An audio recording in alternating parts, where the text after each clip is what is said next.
Man, them gooses are flying over today.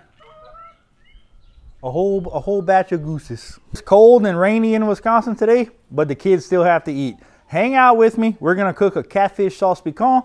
Let's see if I can get it right. First thing we have to make is our roux. 1 cup of vegetable oil, 1 cup of flour.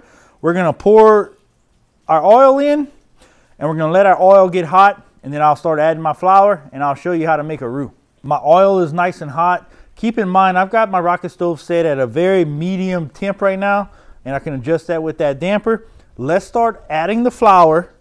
And look, I'm not gonna add it all at one time either. I'm gonna add my flour, and I'm gonna start stirring that around.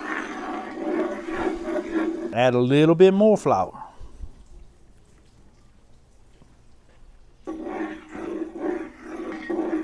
Let's go ahead and add the rest of it. And like my mama used to say all the time, you better keep stirring that roux shaft. And that's what we're gonna do. We're gonna keep stirring this roux. You still stirring that roux? Oh yeah, gotta keep stirring your roux. Now this is gonna take the most time of this whole process, but you wanna make sure you get your roux just right. And you just gotta keep it stirring. We don't wanna burn our roux. Now, if this was a gumbo, I would keep going. I would want this a little bit darker, but my roux is starting to get a nice color, a nice caramel color. And one way to cool this off so you don't get it, so you don't burn it, is we're gonna add our vegetables. So for our vegetables, I've got 1 onion, 1 bell pepper, 1 green bell pepper, 1 red bell pepper, 2 stalks of celery, and we're gonna add a little bit of garlic to this also, probably 2 tablespoons. And let's start stirring this around. So after 4 or 5 minutes, you're gonna notice that your vegetables are starting to kind of get a little softer. And I'm gonna tell you right now what the secret is. Now, I may lose a few friends over this, but we're gonna add a little tomato juice to it, but it's that special tomato juice. Not the whole can, just enough to kind of, we just gonna let that, we'll let those vegetables and things kind of simmer in that,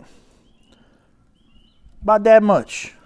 And we'll just let that keep going. We'll probably go another 4 or 5 minutes. We've reached a point, my vegetables have gotten soft. Let's go ahead and add 8 ounces of tomato sauce. Add 1 can of Rotel. We're gonna throw about 3 ounces of tomato paste in there. Oh yeah, just like that. Start mixing that around.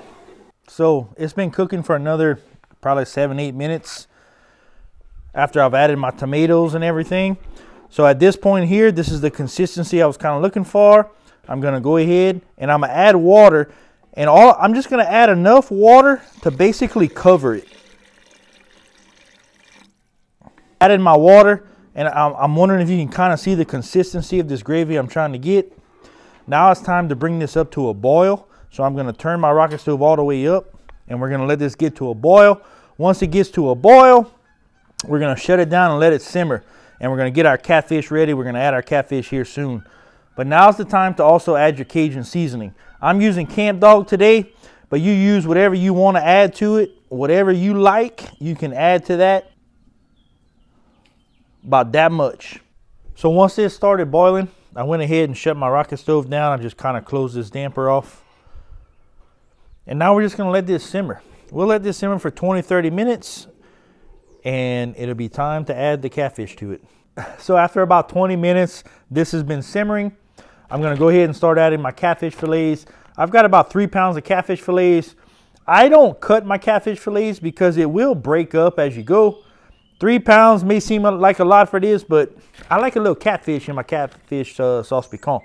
I threw a little bit of seasoning on there, but guys, all you gotta do is just start laying your fillets in there. So all the catfish fillets are in there. I'm gonna let this just simmer exactly like it's doing for about 20-30 minutes. Now's the time to go ahead. Let's get the rice going. Let's get what we want for some sides. Corn. We can do corn. We can do potato salad. Heck, if you have enough catfish, why don't you fry some catfish with this? This will be great. So look, the catfish has been in for about 30 minutes simmering. We're right there. It's about that time. We're gonna go ahead. Oh gosh, this is gonna be great. Look, all we need now, a little rice. I have corn for the side here. You're going to take this catfish and you're just going to put that over your rice, just like so. And you know what, guys, for your side, you can do whatever you want. We got to get some of that gravy too. You could do potato salad. You could fry some catfish, fry some shrimp. This is delicious. It's something I enjoyed eating as a kid. I hope you enjoy it. And again, thank you for joining us out here in Wisconsin, just trying our best.